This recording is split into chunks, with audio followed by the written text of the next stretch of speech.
आज Doubtnut app download करें। Doubtnut पर अपने सभी गणित, रसायन विज्ञान, भौतिक विज्ञान और जीव विज्ञान के डाउट्स का करो सफाया। बस प्रश्न की फोटो खींचो, एक ही प्रश्न को क्रॉप करो और तुरंत वीडियो सोल्यूशन पाओ।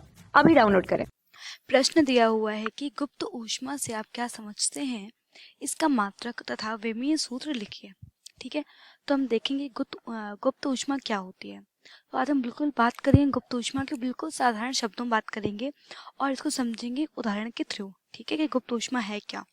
तो किसी भी पदार्थ को दी हुई ऊष्मा, किसी पदार्थ को दी हुई ऊष्मा की वह मात्रा जो पदार्थ के ताप को तो स्थिर रखती है, पदार्थ के ताप को स्थिर रखते हुए उसकी अवस्था में परिवर्तन लाते, उसकी अवस्था में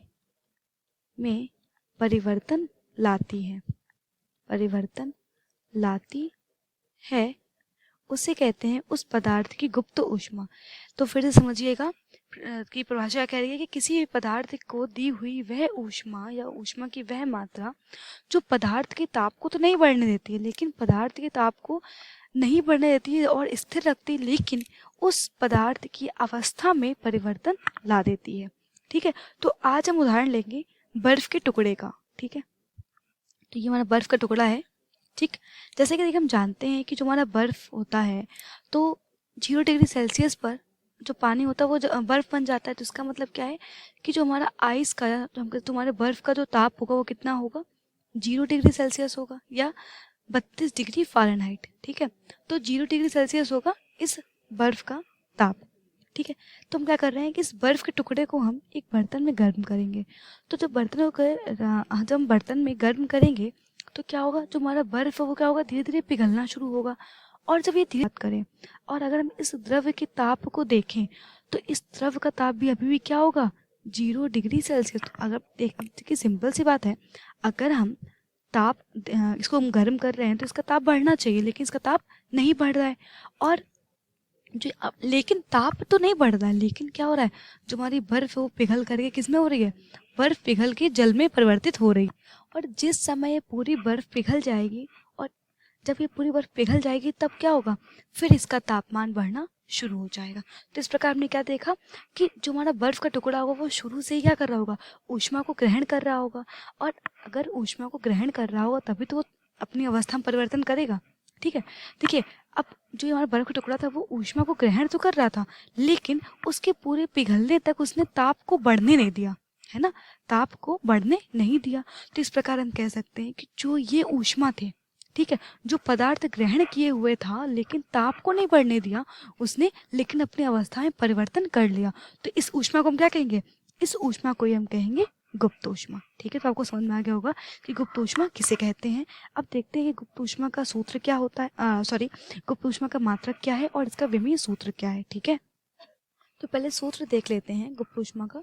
तो मान लेते हैं कोई पदार्थ है जिसका द्रव्यमान m है, द्रव्यमान m, और उसकी अवस्था परिवर्तित हो रही है। तो इस अवस्था परिवर्तन में जो दी गई ऊष्मा या हम कह सकते हैं मुक्त ऊष्मा का मान है वो होता है Q बराबर m इंटू L। तो L क्या है, यही L क्या है, गुप्त ऊष्मा है, गुप्त ऊष्मा। ठीक है, तो हम यहाँ पे लिख सकते हैं L बराबर क्या लिख सकते हैं, Q बटा M। ठीक है, L बराबर क्या हो जाएगा, Q बटा M।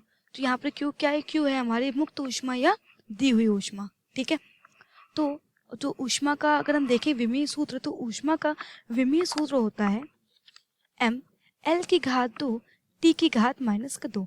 और m क्या है, द्रव्यमान है, और द्रव्यमान का सूत्र होता है m। ठीक है, तो देखिए m तो ये अगर जाएगा ऊपर तो ये क्या हो जाएगा, ये हो जाएगा m की घात 0, क्योंकि हम देख सकते हैं यहाँ से m ये क्या हो जाएगा 1, और यहाँ जब ये ऊपर जाएगा तो ये हो जाएगा m की घात -1, तो ये क्या हो जाएगा m की घात 0 हो जाएगा, L की घात 2 T की घात -2।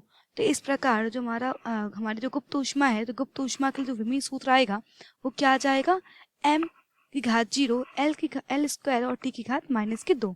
अब हम अगर बात करें इसके मात्रक की, तो गुप्त ऊष्मा का SI मात्रक होता है जूल प्रति किलोग्राम, जूल प्रति किलोग्राम। ठीक है, और इसके अलावा भी अन्य मात्रक है तो वो भी लिख लेते हैं। तो इसके अन्य मात्रक होते हैं कैलोरी प्रति ग्राम, कैलोरी प्रति ग्राम और किलो कैलोरी प्रति ग्राम, किलो कैलोरी कैलोरी प्रति ग्राम। ठीक है, तो ये इसके मात्रक हैं और विमीय मात्रक हमारा ये रहा। ठीक है, तो यही है हमारे प्रश्न का उत्तर। कक्षा 6 से 12वीं से लेकर नीट, IIT, JEE वो एडवांस के लेवल तक 1 करोड़ से ज्यादा छात्रों का भरोसा। आज ही डाउनलोड करें डाउटनेट ऐप या व्हाट्सएप करें अपने सारे डाउट्स 8400 400 400 पर।